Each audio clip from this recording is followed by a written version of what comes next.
Assalamualaikum warahmatullahi wabarakatuh. Innal hamdalillah nahmaduhu wa nasta'inuhu wa nastaghfiruh wa na'udzu billahi min shururi anfusina wa min sayyiati a'malina. May yahdihillahu fala mudilla lahu wa may yudlil fala hadiya lahu. Asyhadu an la ilaha illallah wahdahu la syarika lahu wa asyhadu anna Muhammadan 'abduhu wa rasuluh. Amma ba'd. Ma'asyiral muslimin wal muslimat, ikhwani wa akhwati fid din, jamaah salat maghrib musalla al-ijabah rahimani wa rahimakumullah. Alhamdulillahilladzi bi ni'matihi tatimmus shalihat. Tsumma alhamdulillah ala kulli hal. Tsumma mutirna bi fadlillahi wa rahmatihi. Segala puji bagi Allah dengan nikmat dan karunia-Nya yang masih memberikan kesempatan untuk terus ta'abbud beribadah kepada Allah di sisa umur yang Allah berikan di tengah kehidupan kita semua.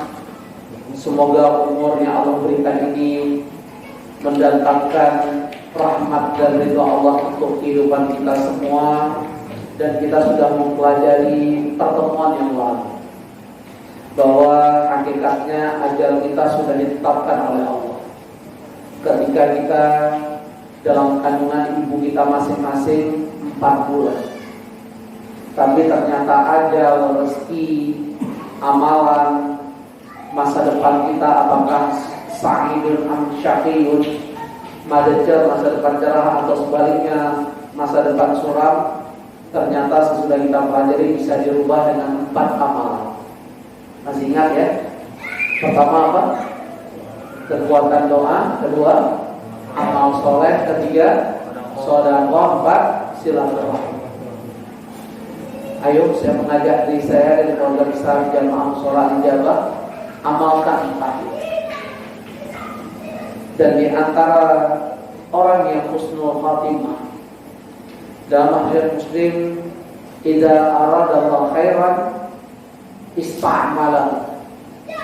Allah jika menginginkan seorang hambanya kebaikan, Allah akan mempekerjakan hamba. Sahabat terheran-heran dan mereka bingung, termasuk kita mungkin kalau tidak ada penjelasan. Bagaimana cara Allah mempekerjakan hambanya? Kira, ya Rasulullah, kaifa ista'malallah? Bagaimana Allah mempekerjakan hambanya? Faqala, Rasulullah SAW menjawab, yuwafiquhu li'amalin salih qabla mauti. Allah akan memberi taufik, akan memberi hidayah, akan memberi petunjuk. Allah akan mudahkan seorang hambanya untuk banyak beramal soleh sebelum datang kematian. Jadi ciri-ciri umur barokah itu apa? Semakin hari semakin banyak amal soleh kita, semakin dekat kita dengan Allah, semakin dimudahkan kita oleh Allah untuk beramal. Jadi kalau istilah tua-tua teladi, makin tua makin menjadi, wa'iyahulillah, ini bukan umur yang baru. Bahkan diingatkan oleh Rasulullah SAW dalam hadis Sahih Bukhari, khairun nas man tala umruhu wa hasuna amaluhu. Sebaik-baik manusia diberi umur panjang oleh Allah, semakin baik amalan. Semoga Bapak Ibu kita diberi istiqomah oleh Allah, diberi kekuatan iman dan Islam untuk terus beramal soleh sampai akhir hayat kita, karena membangun ketaatan di hadapan Allah diperintahkan oleh Allah dalam surah Al-Hijr surat 15 di ayat 99, wa'bud rabbaka hatta ya'tiyakal yaqin. Sembahlah Tuhanmu Allah sampai ajal datang menjemput. Apalagi saya dengar tadi Pak Yani mengatakan di perumahan ini ternyata sudah banyak orang terpapar COVID. Hasbunallah wa ni'mal wakil, ni'mal maula wa ni'mal nasir. Pada Allah, saya juga 3 hari ini ada kegiatan pertemuan alumni angkatan saya kalau di tahun 89 di satu resort yang Puluh. Kita target kita sebenarnya hadir bisa semua, tapi kalau Allah hanya 100 dari berbagai daerah. Kita hanya bisa berdoa pada Allah. Bahkan dari Somalia, teman angkatan saya ada orang Somalia datang juga dan dia tidak pernah ketemu hampir 32 tahun. Tapi kita hanya berharap semoga silaturahim, karena kita sudah bahas kemarin, dengan silaturahim ada dua manfaatnya, panjang umur dan nambah rezeki. Insya Allah demikian. Dan baru selesai tadi siang, ya, walaupun saya keluar masuk dari resort itu karena harus ngajar dan sebagainya. Alhamdulillah selesai dan saya bisa di sini. Bapak Ibu rahimani wa rahimakumullah. Tanda-tanda husnul khatimah. Kenapa saya angkat? Selain memang mimpi kita, target hidup kita. Akhir-akhir ini kita tahu ada pemberitaan yang sangat menyedihkan yang sedang diusut terus oleh Komnas HAM. Bahkan saya dengar lembaga internasional HAM sudah mulai mengusut dan menyidik tentang semoga mereka syuhada. Ya, kita hanya bisa berharap, ya, bahwa kita tahu ada 6 laskar FPI, apakah mereka ditembak atau tertembak, kita tinggal wait and see, kita tunggu. Tapi agak unik memang, ada dua versi yang berbeda dan jauh sekali.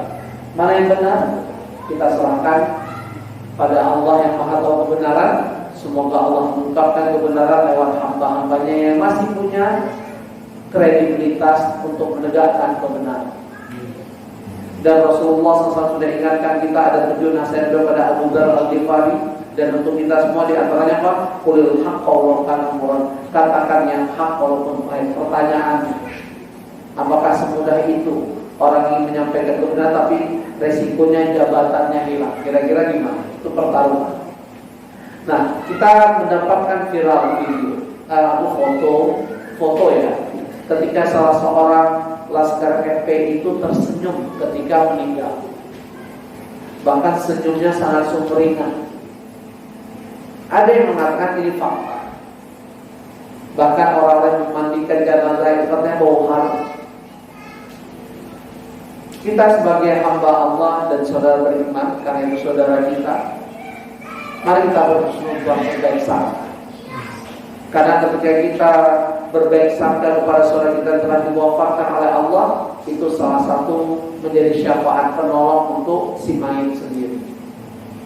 Dan kita yang hidup, kita sangat berharap, apalagi diri saya, sangat berharap ketika Allah wafatkan saya dan kita semua keluarga besar Jamal Ijabah, semoga kita bisa meninggal dalam keadaan tersenyum. Dan itu tidak bisa direkayasa, dan itu tidak bisa dipermak. Karena ada agama tertentu kalau ada jenazah kan dipermak, ada tim namanya make up face untuk si mayit, untuk bisa tersenyum atau look face, ya, good looking, pokok ada tim permak. Nah, kita orang beriman bukan berharap lewat permak yang semua atau face off, tapi ini murni kita dimasukkan oleh Allah sebagai hamba-hamba Allah yang husnul khatimah. Dan apa tanda-tandanya? Kita coba lihat sekarang dari sisi Al-Quran. Pertama, imam kita membaca di rakaat kedua, ya, hakikatnya tentang surat An-Nazi'at, sayangnya dipotong kan di akhir, ya. Wan-nazi'ati gharqa.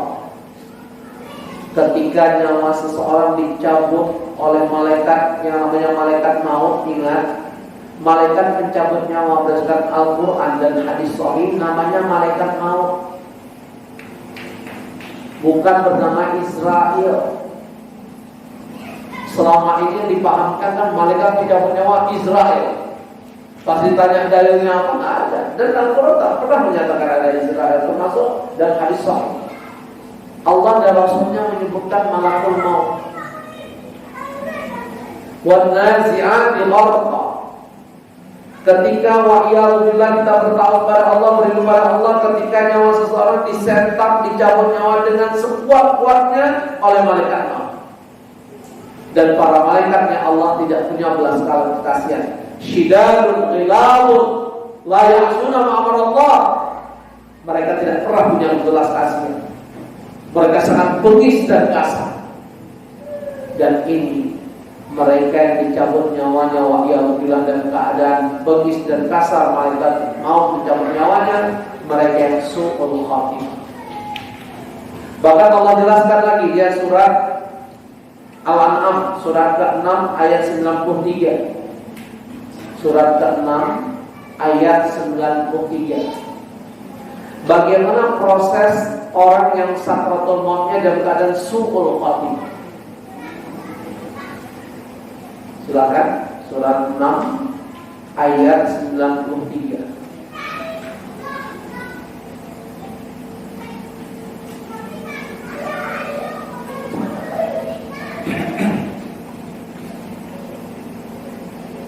Siapakah yang lebih saleh daripada orang yang mengadakan dusta terhadap Allah atau yang berkata telah dilahirkan secara padahal tidak dilahirkan sesuatu pun kepadanya, dan orang yang berkata aku akan mengungkap seperti apa yang diturunkan maka darinya sekiranya engkau melihat pada orang-orang kalian berkata dalam keadaan sakratul maut, sedang para malaikat memukul dengan tangannya dan berkata, keluarkanlah nyawamu.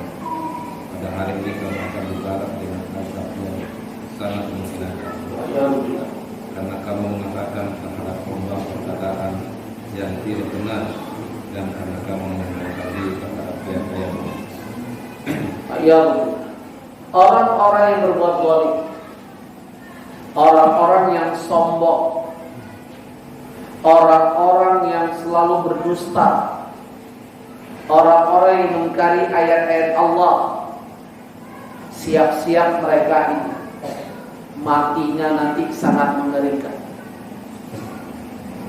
Wal malaikatu basitu aydihim akhriju anfusakum. Tangan malaikat mau memukul kepala orang yang su'ul khotimah sambil seraya katakan keluarkan nyawa, disentak kuat-kuat. Saya nggak tahu apakah jamaah di Jawa pernah melihat satu viral video, apakah di Bangladesh, India ada orang dalam sedang mabuk dan dia sedang sakratul maut, disuruh mengucapkan la ilaha illallah nggak bisa, dan keringat berpeluh dan matanya ketika benar-benar mati melotot. Di Arab itu banyak sekali saya mendapatkan cerita dari teman-teman kita di sana. Ada yang sakratul mautnya keluar kata-kata kambing, ada yang mengatakan dia tidak amanah dengan dam jamaah. Ada yang lidahnya menjulur, ada matanya melotot, dan mereka ini adalah orang-orang su'ul khatimah. Kita harus tahu. Bahkan Allah gambar perbedaan orang husnul khatimah dan su'ul khatimah secara wajar. Semoga yang kita dapatkan lewat media sosial, ada Laskar FPI ketika meninggal tersenyum. Semoga ini bukan rekayasa, murni sosok mayit ini. Kenapa orang husnul khatimah tersenyum? Allah yang menjelaskan. Lihat surat 16 ayat 32. Kenapa ada mayit yang tersenyum? Kenapa ada mayit yang mendeni? Mengerikan. Kalau khawatir masih mendek, mengerikan. Dan saya pernah mengalami melihat jenazah yang mengerikan. Gosok, wajahnya berdarah-darah seperti tercakar-cakar. Padahal belum kita. Jadi dimasukkan ke liang lahat jenazah wanita ini. Kenapa saya akhirnya bisa melihat wajah wanita ini? Ya, karena ada yang buka kain kafan, ikatan tali pocong kain kafannya bahasa kita. Ya, tidak ada yang memelingkannya juga. Kan sunnahnya jenazah dimelingkan supaya tidak menyakiti. Karena waktu terlalu tangan dimasukin tanah yang dosa kita. Karena jenazah tidak boleh tersakiti, hakikatnya demikian. Nah, ustadz yang ngurusnya, termasuk tukang adzan iqamah, saya suruh buka, itu nggak ada yang mau turun. Kalau Pak Haji, mereka nggak tahu saya ustadz. Kalau Pak Haji mau turun aja, karena ini fardu kifayah turun. Begitu saya coba buka, saya miringkan, kaget. Bahkan 3 hari kemudian saya dengar berita lebih hebat lagi. Ya Alhamdulillah, kuburan wanitanya ambles. Dan jujur saya sampai malamnya termimpi, siapa sih sosok wanita yang termimpikan sendiri? Mungkin karena nggak pernah saya lihat. Pak Ya Alhamdulillah, saya dengar dia agen asuransi, katanya pakai susu atau apalah. Pak Ya Alhamdulillah, urusan dia dengan Allah. Tapi ternyata Allah sudah jelaskan dalam Al-Quran apa perbedaan wajah husnul khotimah dengan su'ul khotimah. Lihat dulu surat 16 ayat 32. Kenapa ada jenazah yang tersenyum? Coba lihat. Kalau ada jenazah yang medeni tadi mengerikan, sudah ketemu ya, orang malaikatnya nyambut nyawa keras-keras, dipukul. Bisa dibayangkan tangan malaikat sebesar apa? Sebesar apa tangan malaikat? Bayangannya begini, malaikat Jibril itu punya 600 sayap, kata Rasulullah SAW. Satu sayap malaikat Jibril itu menutupi ufuk barat, ufuk timur. Kalau malaikat sebesar itu, tangannya sebesar kita. Nah, bisa dibayangkan. Gak punya belas kasihan lagi wajah. Dan buka 16 ayat 32. Sudah ketemu? Silakan Pak Hasan. Orang yang berkata diwakilkan kepada para malaikat dalam keadaan baik, para malaikat mengatakan kepada mereka, Assalamualaikum, masuklah ke dalam surga. Apa yang telah kamu kerjakan? Alladzina tatawaffahumul malaikatu thayyibin. Mereka yang diwafatkan Allah dalam keadaan baik, dalam keadaan husnul khatimah. Bagaimana malaikat maut mencabut nyawa orang husnul khatimah? Yang Allah sebutkan tadi oleh Imam, enggak diawali di ayat pertama, wan nasyitati nashta. Ketika malaikat maut mencabut nyawa dengan lembut. Bahkan di ayat ini Allah sebutkan malaikat mautnya mengucapkan salam, salamun alaikum. Bahkan malaikat maut kepada su'ul khotimah begitu bengis dan kejamnya untuk orang husnul khotimah, bahkan dapat malaikat ini memberi kabar gembira kepada mayit yang husnul khotimah, udkhulul jannata bima kuntum ta'malun. Silahkan engkau kelak masuk surga. Kalau itu diri kita tersenyum enggak? Dapat berita gembira. Bahkan berita gembira ini adalah berita gembira yang diharapkan oleh orang beriman. Kita beribadah kepada Allah mengharapkan surganya Allah. Keliru orang sufi. Masa kamu beribadah niat di depan surga Allah? Ibadah aja. Orang Allah dan Rasul memerintahkan kita berharap. Bahkan Rasul memerintahkan kita kalau minta surga apa? Boleh nggak minta surga? Ya Allah, di emperan juga boleh ya Allah. Daripada kagak, boleh nggak? Enggak. Suruh minta surga Firdaus. Berlindung dari neraka apa? Neraka jahanam. Ya Allah, neraka apa aja boleh lah, yang penting ketemu idola saya. Na'udzubillah. Nggak boleh. Jadi keliru pemahaman kelompok yang tidak memahami ajaran Islam secara kafah.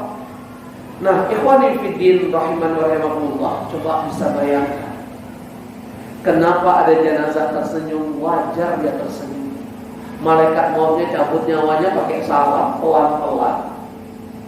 Bahkan bawa kabar gembira kamu kelak menjadi penghuni surga. Semoga kita Bapak. Nanti habis kajian ini ada judulnya berikutnya, kiat-kiat menggapai husnul khotimah. Husnul khotimah bukan hanya sekedar doa dan mimpi, perlu usaha juga ada. Bahkan akidah kita harus lurus, paham kita harus benar. Nggak boleh dikotori oleh kesyirikan. Perbuatan ibadah kita tidak boleh mengandung bid'ah. Kalau ingin husnul khotimah, tapi nanti ini dulu tanda-tandanya dan ciri-cirinya. Inilah perbedaan orang husnul khotimah dengan su'ul khotimah secara prosesinya sakratul maut yang Allah jelaskan. Outputnya, kalau orang husnul khotimah tersenyum, orang su'ul khotimah itu wajahnya muram, Allah jelaskan. Lihat surat Ali Imran, surat ketiga ayat 106 dan 108. Silakan selain Pak Hasan gitu. Yang muda-muda, ayo untuk foto. Surat 3 ayat 106 dan 100, sampai dengan 108. Surat Imran.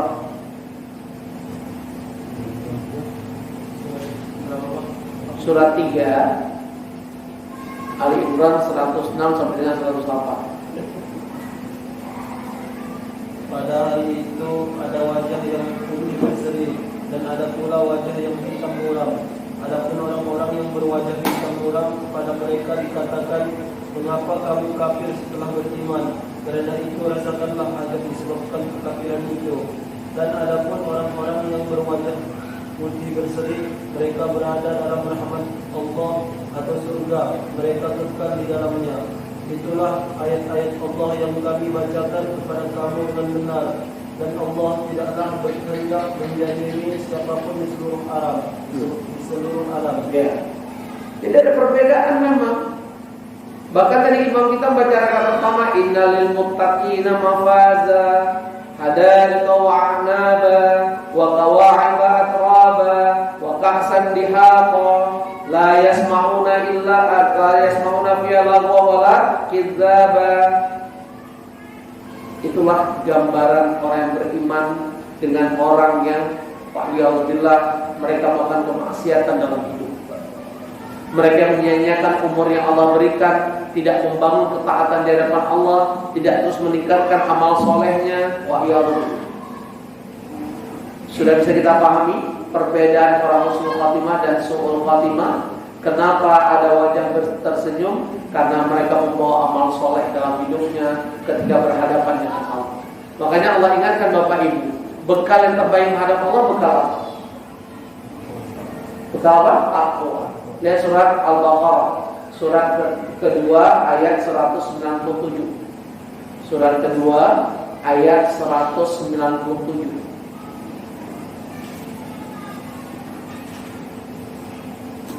Ayo, siapa yang membaca lagi?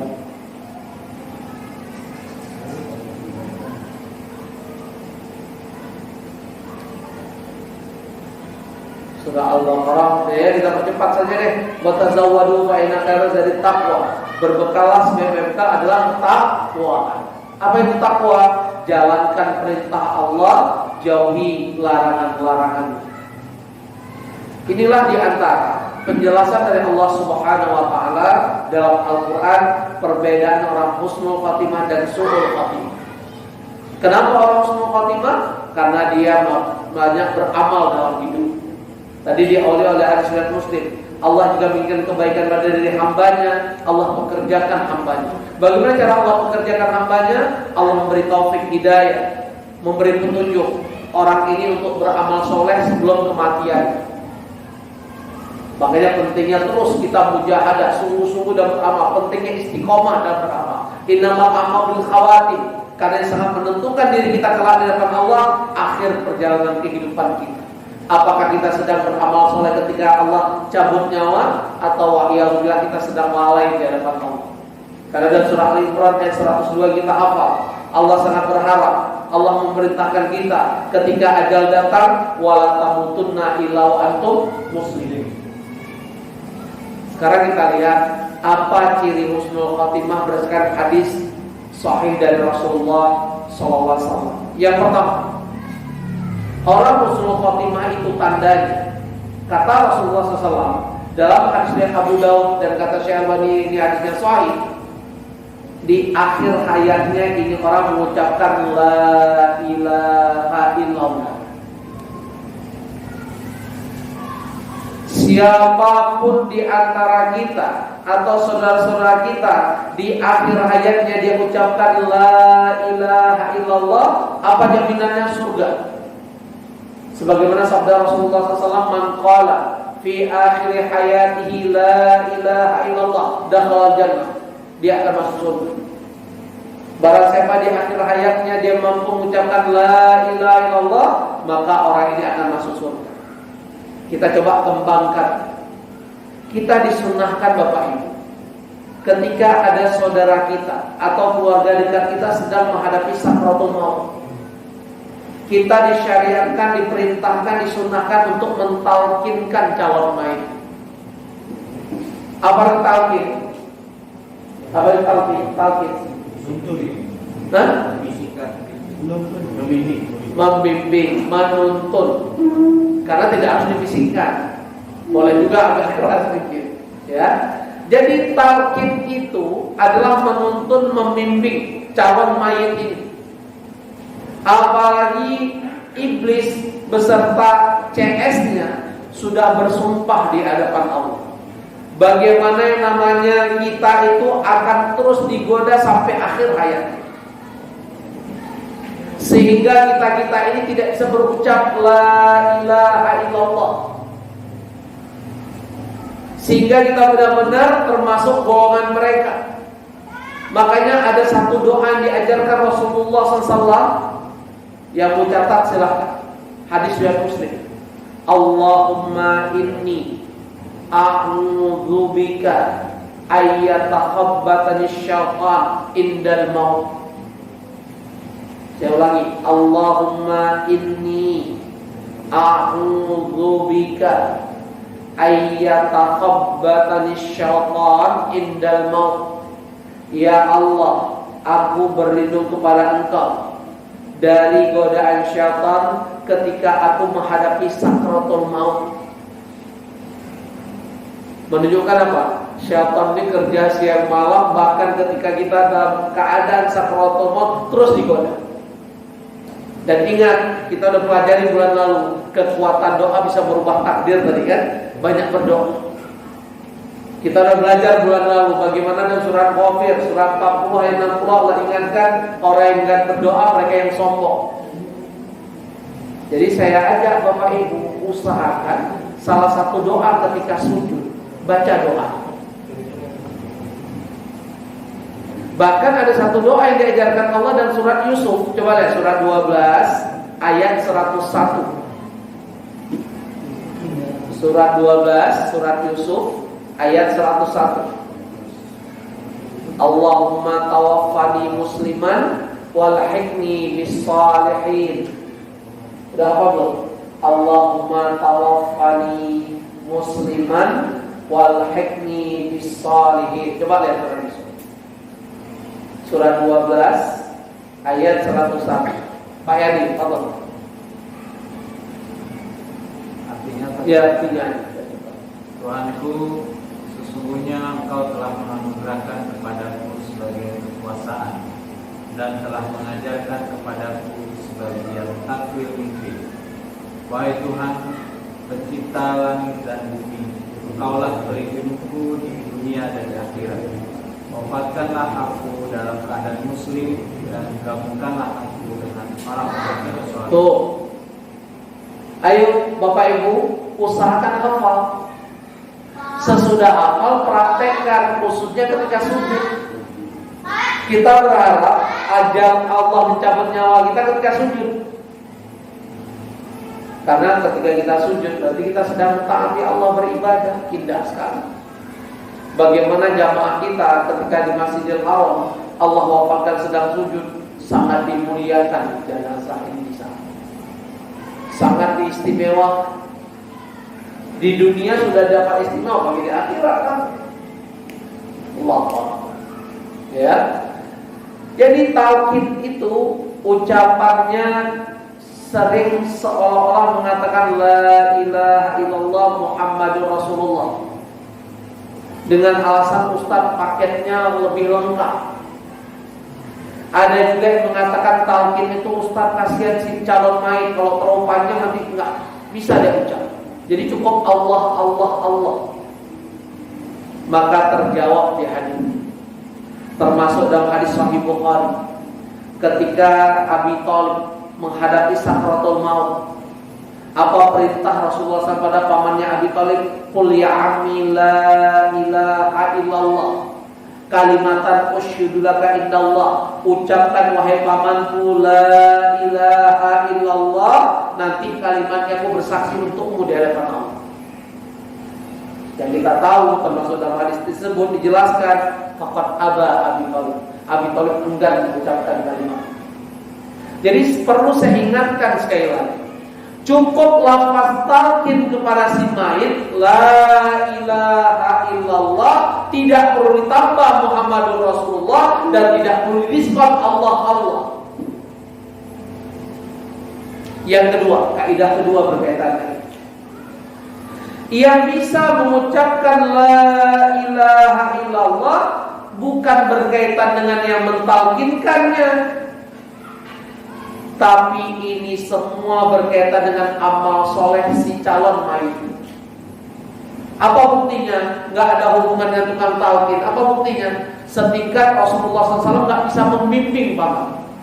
Siapa yang bisa mengalahkan Rasulullah SAW? Siapa? Panggil Habib mana? Siapa? Nggak ada. Jadi nggak perlu orang sakaratul maut panggil orang soleh, orang apa misalnya, nggak perlu. Karena ini sangat bergantung kepada siapa? Si calon mayit sendiri lewat amal. Karena setingkat Rasulullah SAW tidak bisa mentalkin, membimbing pamannya untuk bisa mengucapkan apa? Kalimat thayyibah dan la ilaha illallah. Kaidah yang ketiga. Ini langsung fatwa dari Lajnah Daimah, lembaga yang punya Saudi. Talqin itu tidak perlu sering-sering diucap kepada calon mayit. Sampai gantian anak cucunya ini, gantian dia pakai sip-sipan supaya main. Nggak perlu. Kata fatwa ini yang saya baca, cukup talqin itu sekali-sekali saja sehingga tidak merepotkan si calon mayit. Karena kembali nanti pengeluarannya yang bisa mengucapkan la ilaha illallah karena iman dan amal soleh. Ini perlu kita jelaskan karena kan selama ini yang terjadi di tengah kehidupan kita kan calon mayit terus talqin, bahkan pakai sip-sipan, ya. Ini keliru. Cukup sekali-sekali saja. Hanya mengingatkan. Ya, hakikatnya demikian. Bisa dipahami ya jamaah ijabah? Ada 3 hukum ya berkaitan dengan la ilaha illallah tadi pada calon mayit. Nah, disinilah kalau ingin baca surat Yasin, disinilah pentingnya surat Yasin. Jadi surat Yasin yang disunnahkan, disyariatkan ketika orang sakit dan ketika orang menghadapi sakratul maut. Bukan sudah mati baca surat Yasin. Sudah mati bebas bacanya. Bahkan kalau mengaku mazhab Imam Syafi'i, kata Imam Syafi'i, bacaan Quran yang dihadiahkan pahala kepada semayat nggak sampai. Saya bertanggung jawab, ini ucapan Imam Syafi'i. Karena dari beliau surat An-Najm, surat 53 ayat 39. Coba lihat surat 53 ayat 39. Wa laisa lil insani illa ma sa'a. Manusia hanya memperoleh dari apa yang diusahakan. Cukup kepada si mayit, ya, cukup kepada si mayit kita doakan dia. Apalagi mendoakannya anak-anak beliau yang soleh solihah. Yang ada tuntunan dalil kepada si mayit, kalau ingin kita menolong si mayit, ada 5 perkara yang bisa kita lakukan ingin membahagiakan si mayit. Yang pernah kita pelajari. Pertama, sholatkan dia. Karena dalam sholat jenazah ada doa kan? Allahumma fir lahu, Allahumma fir lahu, gitu kan? Yang kedua apa? Beramal soleh untuknya.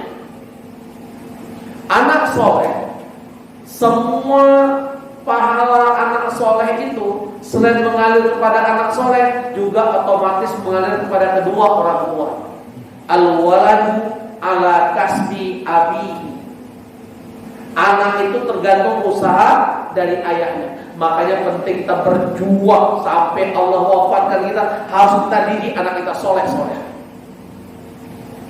Apapun, mau manyun mukanya, mau dia ancam kita, saya keluar begini, disuruh berjilbab, kasih bapak ini nyuruh jilbab, mendingan aku keluar rumah nih. Walaupun dia keluar, silahkan. Dan mereka apa? Ku anfusakum wa ahlikum nar. Ingat, kita punya anak perempuan.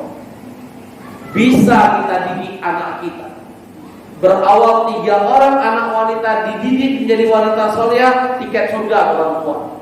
Untung ada sahabat yang nanya, ya Rasulullah, kalau 2 bagaimana? 2 masuk surga. Kalau 1 masuk surga. Terus nggak punya anak wanita gimana?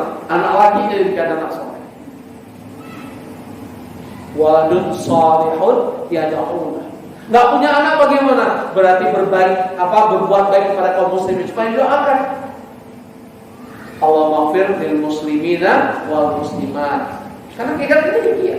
Kalau nggak punya anak kita menjadikan Allah.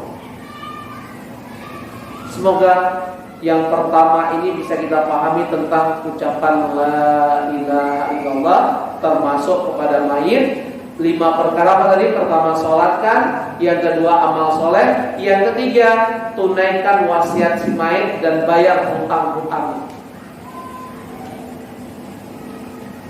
Karena mayit yang punya hutang, ruhnya nggak akan diterima Allah.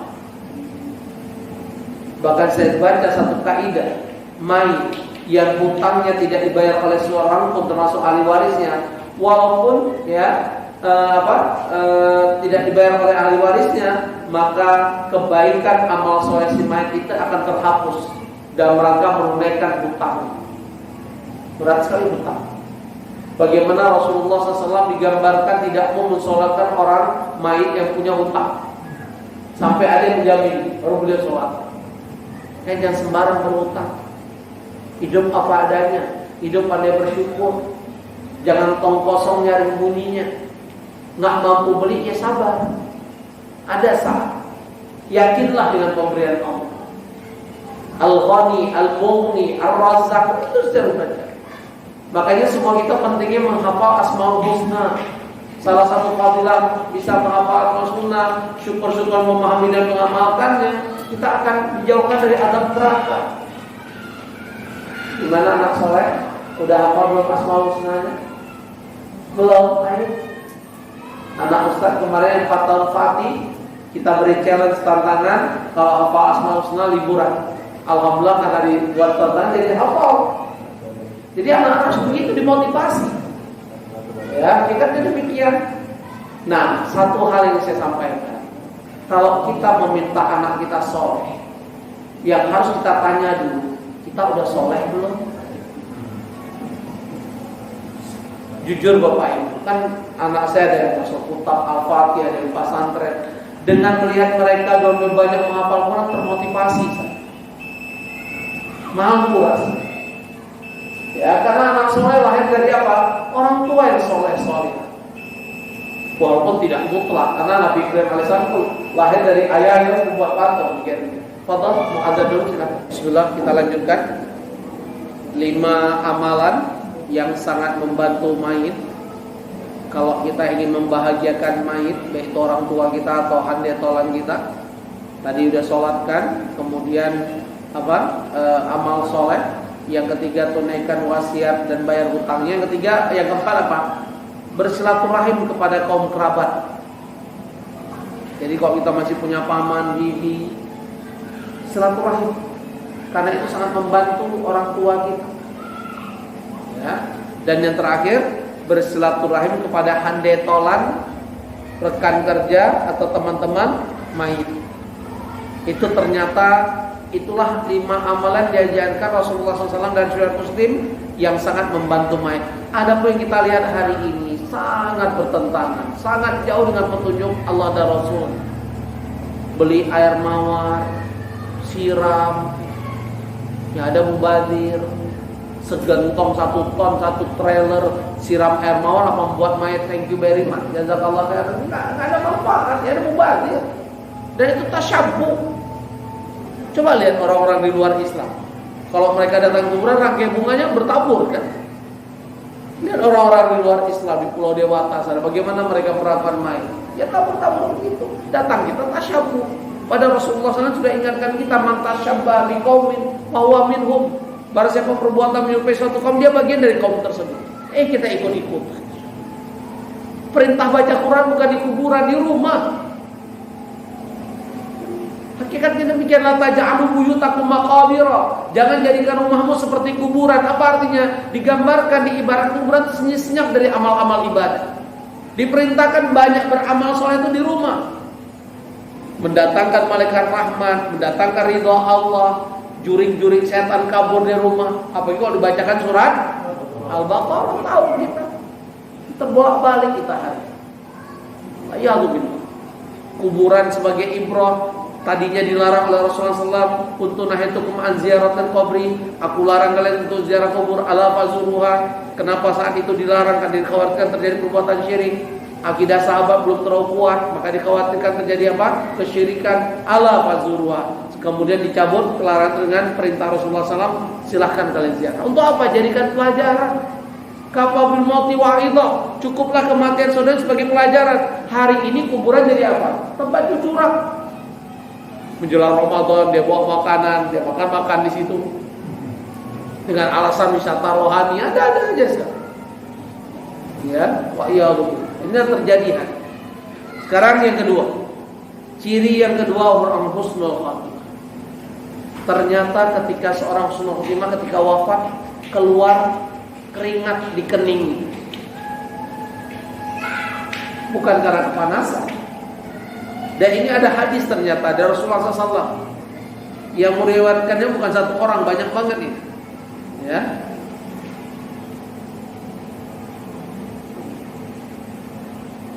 Diriwayatkan oleh Imam Tirmidzi, Ibnu Majah, Nasa'i, Imam Ahmad. Kata Syekh Albani ini hadis sahih. Apa lafaznya? Mautul mukmin bi arakil jabin. Kematian seorang mukmin itu dengan berpeluhnya keringat di keningnya.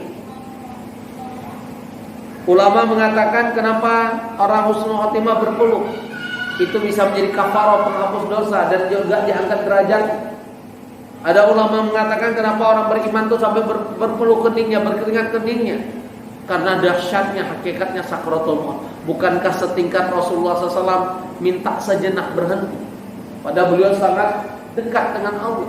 Dahsyatnya sakaratul maut. Cuma kita melihat orang mati silih berganti saja. Yang mabuk mati itu aja. Sampai-sampai kenapa azab kubur itu Allah rahasia? Kata para ulama, pertama menutup aib si mayit. Coba ada orang su'ul khotimah kedengaran di azab, kan jadi aib keluarga. Yang kedua ini juga ujian untuk kita. Karena kalau diperlihatkan, ditampakkan tentang azab kubur, kegiatan kehidupan kita berhenti sama sekali. Khawatir semua kita. Dahsyatnya azab kubur. Tapi Allah perlihatkan, Allah perdengarkan azab kubur hanya kepada dua makhluk Allah. Pertama Rasulullah SAW, masih ingat kisah onta yang melewati dua pemakaman, masih ingat nggak? Satu berkaitan dengan toharo kan? Satu lagi berkaitan dengan namimah, adu domba. Ya. Yang kedua yang bisa mendengar orang di azab dalam kubur siapa? Hewan ternak. Jadi hewan ternak apa? Onta, kuda, anjing enggak? Kan anjing bukan hewan ternak. Ayam, kambing. Jadi kalau lihat ayam ada loncat sana loncat di kuburan, dia dengar ada orang di azab dalam. Wah, ya begitu. Jadi itu di antara hikmah. Seandainya surga ditampakkan oleh Allah, berarti di kehidupan semua berharap surga udah selesai kita. Doa-doa aja udah surganya indah. Seandainya ditampakkan neraka, tapi itulah alladzina yu'minuna bil ghaibi. Itulah orang beriman, mengimani sesuatu yang gaib. Tugas kita hanya sami'na wa ata'na. Ya, ini ciri yang kedua orang husnul khatimah, keluar keringat dari keningnya, bukan dari badannya. Yang saya lihat orang sakaratul maut tadi Bangladesh, dia yang mabuk sakaratul basah, dikasih minum nggak mau, diapain nggak mau. Wa iyadzubillah, akhir hayatnya lidahnya menjulur, matanya melotot. Wa iyadzubillah. Wa iyadzubillah. Yang ketiga, ciri yang ketiga orang meninggal dunia dengan husnul khatimah, Allahu Akbar. Mereka diwafatkan Allah di malam Jumat atau di hari Jumat. Ada hadis nih dari Imam Tirmidzi, Imam Ahmad. Ya, kata Syekh Ahmad Syakir, hadis ini dhaif kata beliau, tapi ini juga bisa menjadi tanda. Tapi ingat, kata Ahmad Syakir, ini hadis dhaif. Jadi tidak harus orang meninggal malam Jumat, hari Jumat husnul khatimah. Tapi kita bacakan saja hadisnya. Ma min muslim yamutu yaumal jum'ah aw lailatal jum'ah illa waqahu Allah fitnatal qabri. Di antara orang muslim yang diwafatkan Allah di malam Jumat atau hari Jumat, maka Allah lindungi mereka dari azab kubur. Ya. Kenapa ini hadis dhaif? Bukankah ada pemabuk juga meninggal malam Jumat?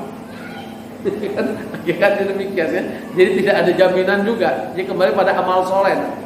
Yang keempat, kita persingkat karena dikasih waktu jam 8. Keempat, mereka yang wafat dalam keadaan syahid. Mereka yang wafat dalam keadaan syahid. Nah, kategori syahidnya ada macam-macam Bapak-bapak. Syahid yang paling utama, syahid di medan perang membela agama Allah. Dan orang-orang yang syahid di medan perang membela agama Allah, mereka tidak perlu dimandikan jenazah. Mereka tidak perlu dikafani jenazah. Karena darah syuhada itu menjadi saksi akan baunya semerbak harum. Makanya katanya Laskar FPI itu darahnya itu aromanya harum semerbak. Apakah benar tidak? Wallahu a'lam. Ya, tapi husnuzon saja kita, artinya kita doakan karena dia saudara kita. Ya. Ada juga syahid karena peristiwa melahirkan. Karena peristiwa seorang wanita melahirkan, wafat, dia termasuk adalah kelompok syahid, syuhada. Cuman terhadap wanita yang meninggal karena melahirkan atau dalam keadaan nifas, cara memperlakukan jenazah berbeda dengan syuhada yang meninggal di medan perang tadi. Wanita ini tetap dimandikan, tetap dikafani, ya. Jadi berbeda sudah kedudukan. Tapi wa'iyalbillah ada yang syahid. Dia syahidnya tetap tidak boleh dimandikan jenazahnya, tidak juga dikafani, tapi sayang dia di mata Allah tidak menjadi syuhada sesungguhnya. Kenapa? Karena ketika dia di medan perang, dia mencuri harta rampasan pesan, di sisi Allah tidak menjadi syuhada. Wa'iyalbillah. Nah, kita berharap kalau PK ini muncul benar, kembali peristiwa tahun 6548, kita dilarang sholat, di sini lahan kita ini. Tapi berbeda kalau pemimpin zalim. Selama pemimpin zalim itu nggak melarang kita ibadah pada Allah, dilarang kita memberontak. Hakikatnya demikian. Ada kajian khusus lagi. Perintah Rasulullah SAW nasihati dia. Bahkan cara memberi nasihat tidak boleh membuka aibnya di hadapan orang ramai. Nah, ini harus sekarang jadi perbedaan, ya, antara orang haroki, artinya gerakan-gerakan tersebut, dengan orang kembali kepada kalau Allah, kalau Rasul pasti akan ketemu memang. Apalagi ketika demo bahasanya bahasa yang nggak menunjukkan akhlak Islam. Kadang-kadang lepas kontrol yang demo-demo, apa-apa itu luar biasa. Nah, ini juga yang harus kita sama-sama watawasau bil haq watawasau bis sabr. Yang pernah saya sampaikan, ya, sedikit kekuliah itulah manusia nggak pernah luput dari kesalahan. Termasuk saya pasti banyak salah dan aib. Ketika beliau merespon tentang sosok wanita yang menjelekkan beliau dengan bahasa yang ya kurang islami lah, ya kan? Tapi Rasulullah SAW memberi contoh ketika beliau dihujat, dimaki, dihina, beliau pemaaf. Tapi ketika agama Allah dihujat, beliau nggak ada main-main. Benar-benar siapkan pasukan. Itu perbedaan Rasulullah SAW. Ketika dihujat dirinya beliau pemaaf. Tapi ketika agama Allah dihujat beliau nggak main-main. Nah, hari ini itu yang perlu kita sama-sama introspeksi diri muhasabah. Ya, hakikatnya orang kafir masih hidup, wajib nggak kita doakan dia? Harus kita doakan dia. Allah mahdihi, hakikatnya demikian. Dan hidayah milik siapa? Milik Allah Subhanahu wa ta'ala. Ini saya sampaikan karena lingkungan Al-Jabah insyaallah sudah lebih banyak paham berdasarkan dalil. Kalau saya sampaikan di umat yang heterogen agak sulit, ya, karena pemahamannya udah berbeda. Hakikatnya demikian. Ya, jadi yang keempat apa? Mereka yang husnul khatimah, mereka yang syahid.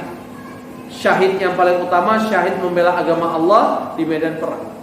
Dan dia tidak melakukan ghulu. Apa ghulu itu? Berlebihan dan juga tidak melakukan namanya mengambil harta rampasan perang belum dibagi. Itu sama dengan mencuri. Kecuali sudah dibagi dia ngambil tuh, wah, boleh. Ya, itu hakikatnya demikian. Yang berikutnya yang keberapa sekarang? Kelima, ya.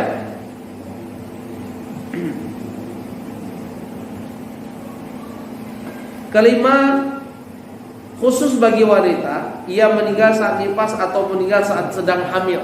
Nah, ini ibu-ibu. Makanya ibu-ibu jangan mengeluh kalau hamil. Ternyata hamil itu tiket menuju surga. Ketika melahirkan, aduh Pak, kok banyak banget anak kita sakit atau meninggal. Kalau bapak mau nambah anak, hamil aja sendiri. Ada begitu Pak. Hari ini ada kabar gembira untuk ibu-ibu al-ijabah. Saya bacakan ya.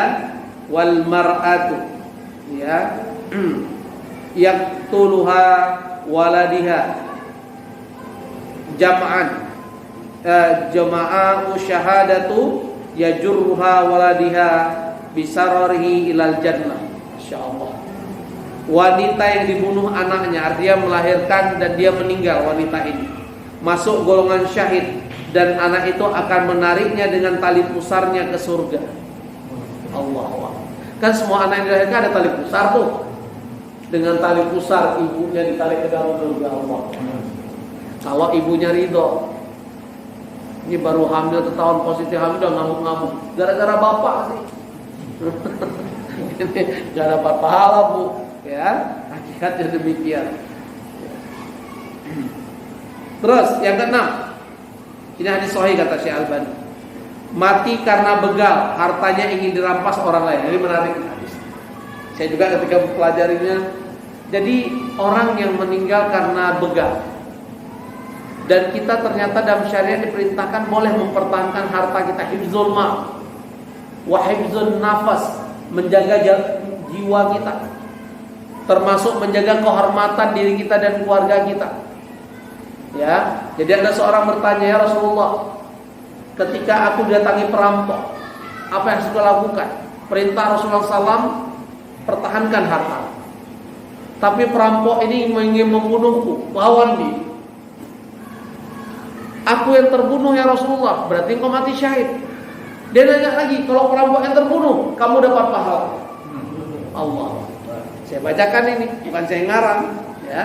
Dari Qobus bin Mukharik, dari bapaknya, dari ayahnya yang berkata bahwa ia mendengar Sufyan Ats-Tsauri mengatakan hadis berikut ini. Ada seorang laki-laki mendatangi Rasulullah SAW, berkata, ada seorang datang kepadaku dan ingin merampas hartaku. Beliau bersabda, nasihatilah dia supaya mengingat Allah. Oh, pertama nasihati si perampok. Udah lupa saya. Hebat sekali ya. Datang perampok dan saya. Ya, itu perintah Rasulullah SAW. Ya, kemudian supaya dia ingat Allah. Orang yang nanya, orang itu berkata, bagaimana kalau si perampok nggak ingat ya Rasulullah? Kalau gambaran saya ada perampok kita ingat Allah, kira-kira apa bisa kabur, bisa langsung melawan kita, ya. Maka jawaban Rasulullah SAW, mintalah bantuan kepada orang-orang Muslim di sekitar. Ternyata tahap kedua, minta bantuan. Maling, jangan lupa pula, saking udah kaget nggak jalan keluar maling. Karena orang kalau udah kaget gitu hakikatnya ya.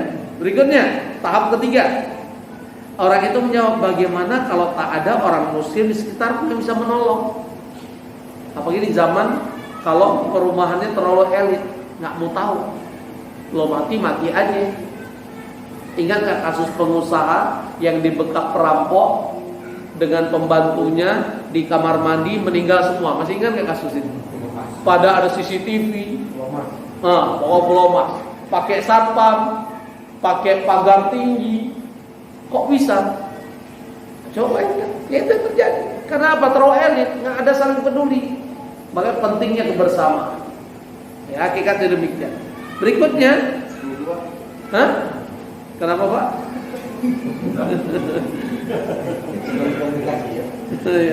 Berkomunikasi. Ya. Berikutnya orang ini bertanya lagi, ya, bagaimana kalau tak ada orang muslim sekitar engkau yang sekitarku yang bisa menolong? Beliau bersabda, mintalah bantuan penguasa, aparat berwajib. Jadi perlunya ada pos kamling, ya, security lah rasanya, ya. Karena minta tetangga nggak berani. Kan terjadi sekarang. Perampok di jalan, orang naik sepeda pun dirampok. Ini kan itu kita dengar ya. Udah minta pada aparat berwajib penguasa. Orang itu berkata lagi, kalau aparat berwajib tersebut jauh dari, maka Rasulullah bersabda, bertarunglah demi hartamu sampai kau tercatat syahid di akhirat atau berhasil mempertahankan hartamu. Ini hadis dari Nasai, Imam Ahmad, hadis sahih menurut Al-Hafiz Abu Tharib. Ada hadis berikutnya dari Sa'id bin Zaid. Dari Nabi SAW, beliau bersabda, siapa yang dibunuh karena membela hartanya, maka ia syahid. Siapa yang dibunuh karena membela keluarganya, maka ia syahid. Siapa yang dibunuh karena membela darahnya atau karena membela agamanya, ia syahid. Ini hadis riwayat Abu Daud dan Nasai. Al-Hafidz Abu Thalib mengatakan hadis ini sahih. Allahu Akbar. Jadi kita dapat gambaran, ya, ternyata mempertahankan harta itu perintah syariat. Ustaz, perampoknya banyak, mati konyol saya, syahid. Keluarga kita dikotori kehormatan, kita bela, syahid. Wa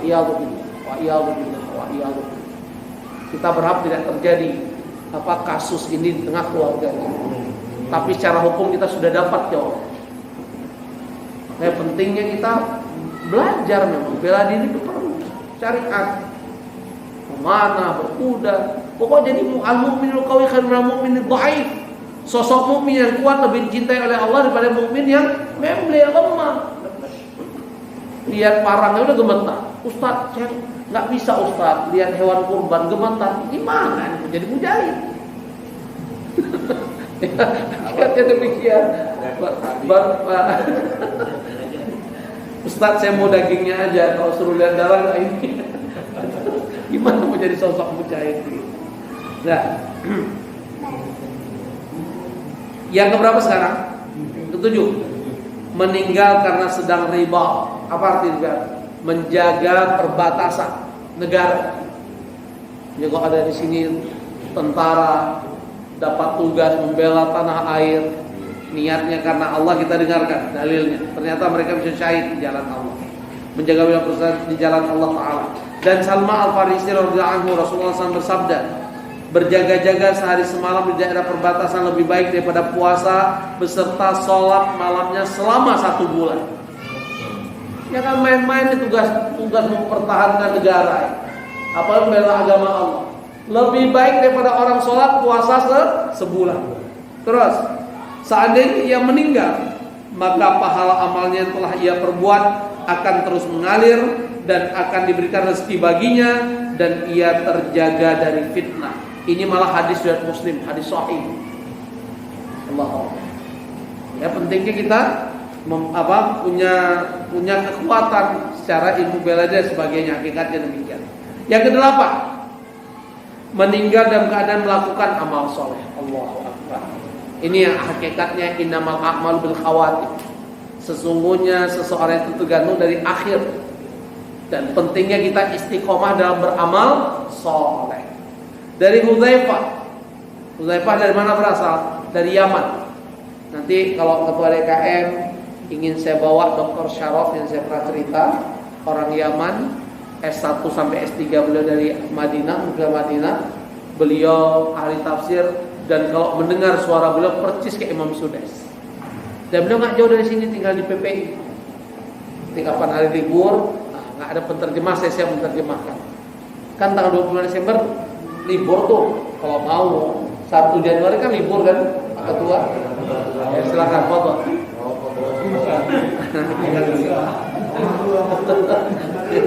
Oke, dikatnya demikian. Jadi meninggal dalam keadaan melakukan amal soleh. Kata dari Hudzaifah, dan Rasulullah SAW bersabda, barang siapa mengucapkan la ilaha illallah karena mencari wajah Allah, kemudian amal ditutup dengannya, maka ia masuk surga. Barang siapa berpuasa karena mencari wajah Allah, kemudian amalnya diakhiri dengannya, maka ia masuk surga. Makanya pentingnya menjaga puasa-puasa sunnah. Ketika kita puasa, datang ajal, kita puasa, masuk surga. Terus, barang siapa bersedekah, kemudian itu menjadi amalan terakhirnya, maka ia masuk surga. Pentingnya sedekah siang malam. Ketika bersedekah, bagi yang pernah kita sampaikan dulu, bagaimana supaya diri kita ini tidak bakhil? Pahamilah pertama bahwa harta itu milik titipan Allah, bukan milik kita. Dan sang pemilik harta memerintahkan kita berinfak. Supaya kita tidak bakhil, kedua, pahamilah apa yang kita infakkan itulah harta kita sesungguhnya. Yang ketiga, supaya kita nggak bakhil, pahamilah ketika kita ada kesempatan bersedekah, kita pahami jangan-jangan ini sedekah terhadap kira-kira keluar nggak tuh. Yang keempat, pahamilah penyesalan orang datang ajal berkaitan dengan apa? Banyak orang meninggal menyesal karena apa? Infak sedekah. Surat apa? Munafikun ayat 10 kan? Rabbi laula akhartani ila ajalin qarib fa asaddaqa wa aku minas shalihin. Udah kita terangkan, udah kita pahami, tetap gak berinfak bersedekah, emang siap-siap menyesal. Mau gimana lagi? Emang udah merege hesek, bakhil, pelit, medit, korek, mau gimana lagi? Ya, teori apapun gak bisa kita lakukan. Nah, inilah gambaran terhadap mereka yang digambarkan oleh Rasulullah SAW. Ada 8 kriteria orang yang mendapatkan husnul khotimah. Ini ada sebab-sebab yang terpenting untuk menggapai husnul khotimah. Pertama, kalau tadi secara umum orang bisa menggapai husnul khotimah dengan 8 perbuatan tadi, amalan tadi, program tadi, ada yang terpenting untuk menggapai husnul khotimah. Pertama, pentingnya istiqomah dalam beramal. Makanya apa perintah Rasulullah SAW? Fa'mal tsumastaqim, beramal istiqomah. Khairul amali ma qalla wa dama, sebaik-baik amal sedikit tapi rutin. Tahajud, yang paling penting dari tahajud apa? Tahajudnya atau witirnya? Witirnya. Saking pentingnya witir, dibolehkan sholat witir sebelum tidur malam. Habis sholat isya juga boleh. Nanti kalau terbangun sholat saja malam, tak, nggak boleh witir lagi. La witrani filailah, tidak boleh 2 kali witir dalam semalam. Walaupun ada ulama memahami namanya witir kan sholat penutup, udah witir nggak ada lagi sholat lain. Itu kan pemahaman kembali. Tapi katanya yang paling logik, kalau kita terbangun sedangkan kita sudah sholat witir, kerjakan sholat malam yang dilakukan witir 2 kali dalam semalam. Oke. Tapi pentingnya sholat witir.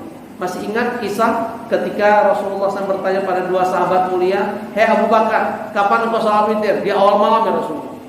"Kamu Umar?" Di akhir malam. 2 sahabat mulia ini berbeda cara melaksanakan sholat witir. Dan apa ucapan Rasulullah SAW pada Abu Bakar? "Engkau telah menjalankan agama dengan penuh hati-hati. Sedangkan engkau Umar menjalankan agamamu dengan penuh sebuah apa? Mujahadah, kesungguhan." Dan mereka orang-orang yang mulia betul. Setingkat Abu Bakar yang penuh takwanya saja menjalankan sholat witir menjelang tidur malam, khawatir dia nggak terbangun. Wow. Ya, makanya dia mengatakan orang yang nggak sholat witir itu berdosa di hadapan Allah. Ya, ini pentingnya sholat witir. Ya, kedua, memperbanyak doa kepada Allah agar diberi husnul khatimah. Banyak doa. Ini saya lihat banyak bapak-bapak jamaah, saya nggak tahu ibu-ibu, habis sholat maghrib hanya zikir itu langsung berdiri sholat. Banyak berdoa. Salah satu waktu doa kita dijabah Allah habis sholat fardu. Ya, walaupun tidak ada satu riwayat dan athar pun, saya ingatkan kembali. Secara hadis umum, Rasulullah SAW memerintahkan kita ketika berdoa angkat tangan. Karena Allah malu ketika tangan kita jatuh ke bumi, doa kita tidak dikabulkan oleh Allah. Allah malu. Tapi untuk sholat fardu, tidak ada satupun riwayat dari sahabat menjelaskan Rasulullah SAW habis sholat fardu beliau mengangkat tangan berdoa pada Allah. Tidak ada satu riwayat. Coba cek. Maka untuk habis sholat fardu, kalau ingin berdoa tidak perlu angkat tangan, karena tidak pernah dicontohkan oleh Rasulullah SAW. Kalau antara adzan iqamah angkat, habis adzan mau angkat Allahumma rabbana silahkan, habis subuh silahkan. Hakikatnya demikian, karena Allah malu ketika tangan diturun ke bumi belum dikabulkan oleh Allah doa. Apalagi kalau ketika sholat istisqa, bukan hanya angkat tangan, ketika ketika di Multazam. Masih ingat ya perbuatan Rasulullah SAW di Safa Marwah, di Arafah. Wah, yang sudah haji itu Masya Allah nikmatnya. Ayo semua kita berdua. Saya pernah bahas dulu, haji itu bukan mimpi orang kaya, mimpi semua kita. Jamaah ijabah kalau mau dengar kata-katanya berapa tahun yang lalu sudah terkumpul. Hanya 10.000 sehari, 10.000 sehari, 10 tahun berangkat. Kalau 20.000 sehari 5 tahun berangkat. 50.000 lebih ngacir lagi. Maka semua mujahadah keseluruhan. Ya. Jadi kedua berdoa. Yang ketiga terus memperbaiki diri, muhasabah, islah. Aslih nafsaka qabla ayasluhun nas. Ya, perbaiki dirimu sebelum kamu memperbaiki orang lain. Atau muhasabah, kata Umar bin Khattab radhiyallahu anhu, hasibu qabla an tuhasabu. Hisablah dirimu, auditlah dirimu sebelum kau diaudit nanti di hadapan Allah. Jadi memperbaiki diri, ya. Ada juga berkaitan husnul khatimah. Ketika kita wafat, kita mendapatkan pujian dari orang-orang sekitar kita. Kita dirindukan oleh orang-orang sekitar kita. Kenapa? Karena mereka merasa kehilangan sosok kita. Mereka merasa sedih dengan kehilangan sosok kebaikan kita tanam selama ini. Dan itu orang husnul khatimah. Dia akan menjadi sosok yang mustari. Dia beristirahat, dia tersenyum bertemu Allah, sedangkan orang-orang yang ditinggalkan menangis karena kehilangan kebaikan.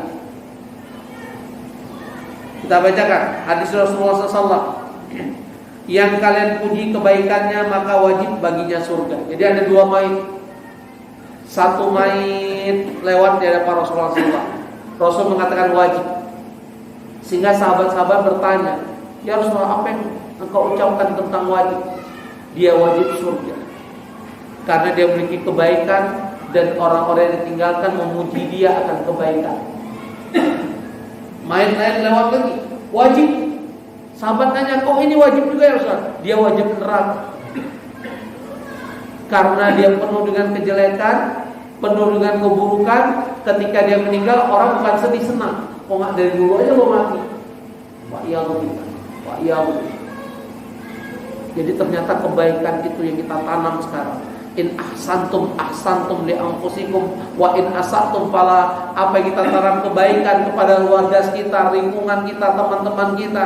Enggak pernah kita berbuat zalim. Mereka rindu dengan kebaikan kita. Kita zalimi dia tetap senyum. Dia enggak pernah kita lihat mengeluh. Orang rindu sosok. Kalau itu ada pada diri kita, ini ciri husnul khatimah. Hakikatnya demikian. Nah inilah Bapak Ibu rahimani rahimakumullah, ya, di antara ciri-ciri husnul khatimah yang bisa kita pahami. Bahkan ada satu lagi hadis yang diriwayatkan oleh Imam Ahmad, ya. Muslim mana saya saksikan kebaikan dipuji kebaikannya oleh 4 orang. Kan sering kita dengar, hadzal min khair. Pertanyaan, ya. Hati-hati ketika kita ditanya oleh imam. Hadzal min khair. Kalau kita nggak kenal kebaikan mayit ini, nggak boleh sembarang kita ngomong. Berarti kita memberi kesaksian yang dusta. Tapi kalau 4 orang ini benar-benar memahami mayit, memang baik sekali mayit, dan dia mengatakan khair, kita dengarkan apa ganjaran pada mayit. Alhamdulillah. Ya, diqullah. Muslim mana saya saksikan kebaikan dipuji kebaikannya oleh 4 orang. Allah pasti memasukkannya ke surga. Allah. Lalu berkata, bagaimana kalau 3 orang? Beliau menjawab, dan 3 orang juga sama. Lalu kami berkata, bagaimana kalau 2 orang? Beliau menjawab, dan 2 orang juga sama. Yang menarik di hadis ini, nggak ada yang tanya bagaimana kalau 1 orang. Kita dengarkan. Kemudian kami tidak bertanya pada beliau tentang 1 orang. Artinya 1 orang pun yang mengatakan ini baik, ini mayit, dan dia bersaksi bahwa mayit ini baik, masuk surga. Dan ingat, yang mengatakan mayit bukan direkayasa. Karena selama ini saya lihat ada juga kelompok rekayasa. Cara apa? Dia amplopin orang soleh. Syaratnya 40 orang. Ternyata di hadis ini bukan 40 orang, 4 orang, 2 orang, 3 orang, 1 orang nggak boleh. Asal dia bersaksi mayit ini baik. Dan bukan karena dusta. Dia berani bersumpah mayit ini baik. Dan menyatakan baik ini bukan karena dia pernah berhutang budi hutang nyawa, bukan. Memang murni mayit ini baik. Maka ini jaminan si mayit untuk masuk surga. Nah inilah, maka Imam Nawawi menyebutkan membawakan hadis di atas dalam bab pujian orang-orang kepada orang yang meninggal dunia dalam kitab beliau Riyadhus Shalihin. Imam Rahimahullah juga mengatakan bahwa pujian ini maksudnya pujian dari Abdul Fadail atau kalangan orang soleh yang punya keutamaan. Inilah pentingnya kita menjadi sosok orang yang baik dalam hidup karena penuh dengan amal soleh. Ya, arti baik itu bukan hanya sekedar baik, juga berani menyampaikan kebenaran. Ya, karena ada perbedaan. Apa perbedaan orang baik dengan orang mengajak kebaikan? Apa bedanya Pak Yan? Orang baik dengan orang mengajak kebaikan, perbedaannya apa? Orang baik banyak peminat, orang baik, orang mengajak kebaikan bisa banyak musuh. Itu bedanya. Ya, semoga kita orang baik dan juga orang mengajak kebaikan. Hanya ini, kalau saya lanjutkan dengan tanda-tanda su'ul khotimah nggak cukup karena saya dibatasi jam 8. Yang mau bertanya mungkin boleh 1-2 ya, boleh ya. Fadhal. Ini terkait kematian yang tadi 6 orang, ada 2 terbelah. Satu yang memang ada seorang yang termasuk orang yang mendoakan yang husnuzon terhadap orang tersebut. Tapi satu lagi yang memang justru malah mensyukuri dan bergembira terhadap itu. Apakah orang yang bergembira terhadap kejadian tersebut itu termasuk orang yang biasa atau munafik? Bismillah. Alhamdulillah. Ketika saudara muslimnya wafat, apapun bentuk, kita diperintahkan doakan. Bagaimana kedudukan saudara kita yang sudah kita doakan? Alaihissallahu bi ahkamil hakimin. Allah yang terima hakim. Bukan tugas kita menghakimi si mayit. Walaupun ada orang kita lihat ke mata kepala kayak saya, wah ini orang kok begini wah. Enggak boleh kita mengatakan dia su'ul khotimah. Bagaimana kita tahu ada saudara kita yang masuk surga? Dia bertanya kepada Allah, di mana saudaraku yang su'ul khotimah? Dengan izin Allah ambil saudara neraka. Kan bisa aja demikian. Kita tahu itu kan hakikatnya. Maka tugas kita doakan orang-orang yang senang dengan ini. Wah ya Allah ini orang-orang yang fasik. Apa arti fasik? Dia tahu hukum, dia tidak menjalankan. Apa hukum yang diperintahkan? Doakan saudara. Apa doa ketika kita ngiringi jenazah? Siapa yang hafal? Allahumma firlahu wa tsabbit. Saya ulangi. Kalau bapak-bapak ngiringi jenazah, ketika sudah jenazah dimasukkan ke liang lahat, pertama saya ingatkan kita dilarang duduk di atas kuburan. Yang kedua saya ingatkan kita disunnahkan ketika masuk pemakaman baca, ucapkan salam. Assalamualaikum ya ahla diyar minal mu'minin wal muslimin wa inna insyaallah bikum lahiqun nas'alullah lana wa lakum al-afiyah. Kalau nggak hafal, cukup assalamualaikum ya ahlal kubur. Dan jangan pula nunggu jawaban kapan dijawab oleh si mayit. Waalaikumsalam Muhammad, kabur pula. Ya. Berikutnya sunnah yang terlewat. Ternyata dalam hadis riwayat Ahmad, kita disunnahkan kalau masuk pemakaman itu buka alas kaki. Disuruh buka asal, bukan malah pakai sepatu beli pula. Status gua pakai beli baru nggak bukan, disuruh buka. Hari ini jadi aneh, Ustadz ngapain tenteng sandal sepatu? Kenapa? Ditanya apa yang nenteng? Padahal dia yang aneh.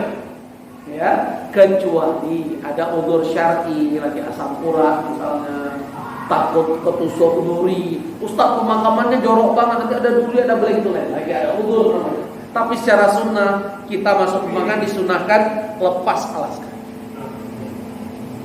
Nah, sesudah jenazah dimasukkan ke liang lahat, kita diperintahkan Rasulullah untuk mendoakan dia, karena sebentar lagi dia akan ditanya. Siapa malaikat bertanya? Munkar dan Nakir. Makanya kita disunahkan doa untuk supaya apa? Allahumma firlahu wa tsabbithu. Apa artinya? Ya Allah ampuni dosanya dan kokohkan keimanan. Jadi kita gimana itu hanya level itu, nggak bisa ngapa-ngapain. Nggak bisa kita kirim kopean.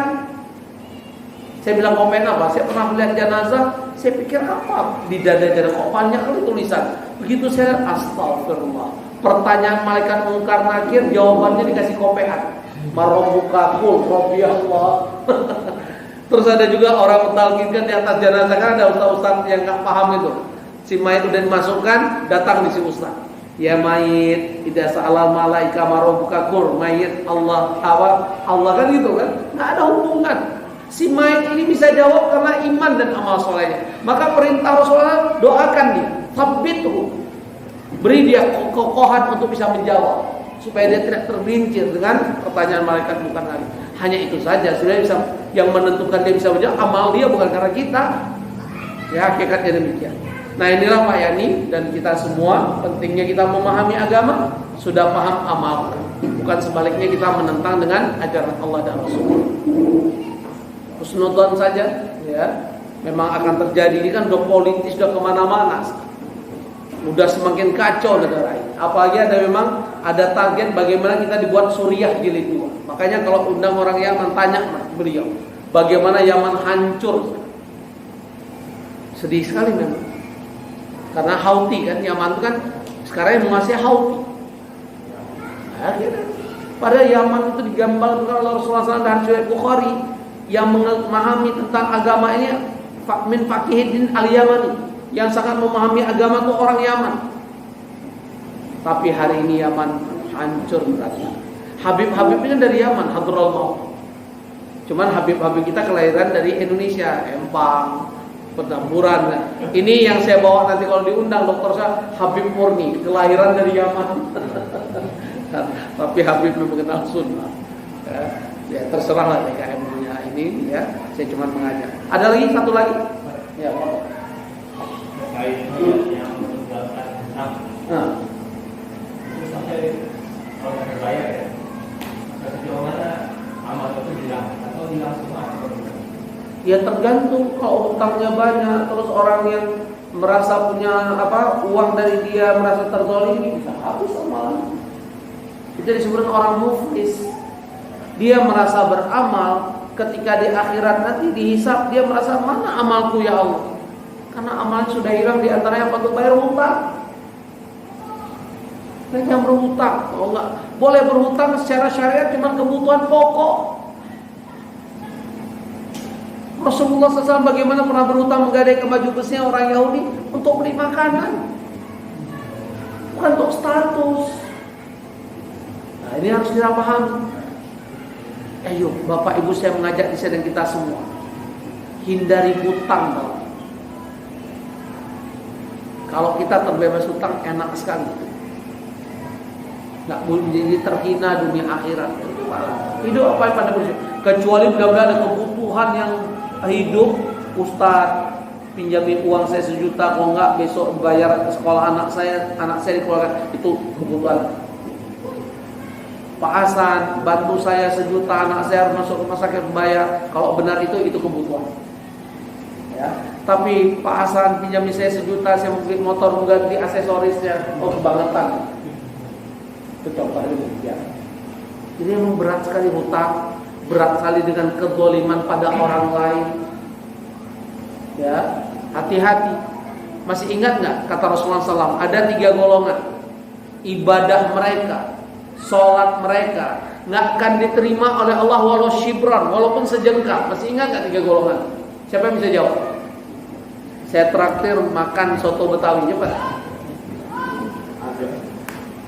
Apa? Siapa pertama? Seorang pemimpin. Rakyat yang dipimpinnya nggak suka dengan dia. Nggak suka rakyat dengan dia bukan karena vested interest, murni karena agama. Pemimpinnya ada 2, pemimpin besar, berarti presiden, menteri. Ada pemimpin kecil, kepala rumah tangga, imam musola, imam masjid, ya. Kenapa? RT RW ya. Apalah saya RT RW. Hakikatnya demikian, ya. Tapi nggak sukanya mereka karena agama, karena Allah, bukan karena kepentingan pribadi. Yang kedua siapa? Wanita yang meninggalkan ranjang dan rumah suaminya dan suami tidak ridho dengan wanita ini. Tapi Imam Nawawi juga menjawab, suami yang istrinya tidak ridho dengan suaminya karena mungkin poligami atau apa misalnya dan tidak adil, termasuk ibadah suaminya akan diterima oleh Allah. Poligami ada syarat, harus adil. Dan itu syarat dari Allah. Fa in khiftum ala ta'dilu fawahidah. Jika kamu tidak berbuat adil, cukup satu. Yang adilu wa aqrabu littaqwa. Berbuat adillah kamu, karena adil itu mendekati pada ketakwaan.